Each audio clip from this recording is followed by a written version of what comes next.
Du haut du Mont-Royal, l'un des plus beaux points de vue de la ville. Ici, dans le Vieux-Port, Montréal, carte postale. Le visage de la métropole change au quotidien. Le journaliste Hugo Jonca du bureau d'enquête surveille attentivement sur une base régulière les transactions immobilières. C'était en juin 2016, en plein boom des condos dans Griffintown. Il y a une transaction un jour qui attire mon attention, c'est celle d'Ibrahim Hissène Bourma. C'est le beau-frère du dictateur tchadien Idriss Déby.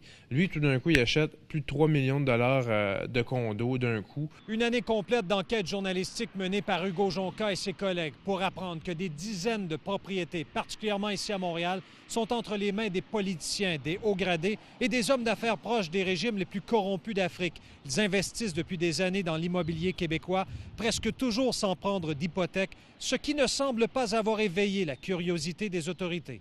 C'est des dizaines de propriétés, mais c'est une quinzaine de personnes, puis il y en a pour plus de 30 millions de dollars. Vous avez bien entendu autour de 35 millions de dollars de propriétés achetées au Québec par des individus qui, pour la plupart, ont fait l'objet d'enquêtes pour divers délits ou crimes financiers, soit dans leur pays d'origine, soit en Europe, où les procès sur la corruption de despotes africains se multiplient.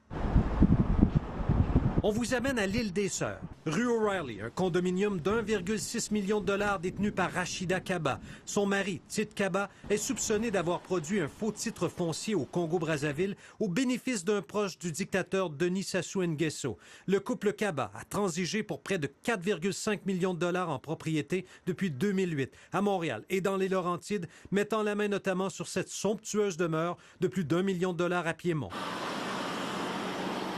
D'autres exemples des recherches approfondies du bureau d'enquête. À Gatineau, 2 immeubles d'appartements détenus par Jean-Jacques Bouya, un ministre congolais au cœur des pires systèmes de corruption d'Afrique. Il est parvenu à dépenser près d'1,5 million de dollars dans le secteur Elmer. Que l'amour de Dieu.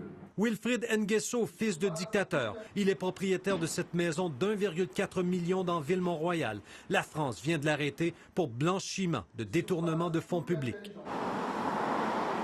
La tour de Condotel Le Cristal, où Voltaire Bressetto Obami détient 2 unités, un homme d'affaires sous la loupe des autorités anticorruption françaises. Son investissement au centre-ville, près d'1 demi-million, sans hypothèque.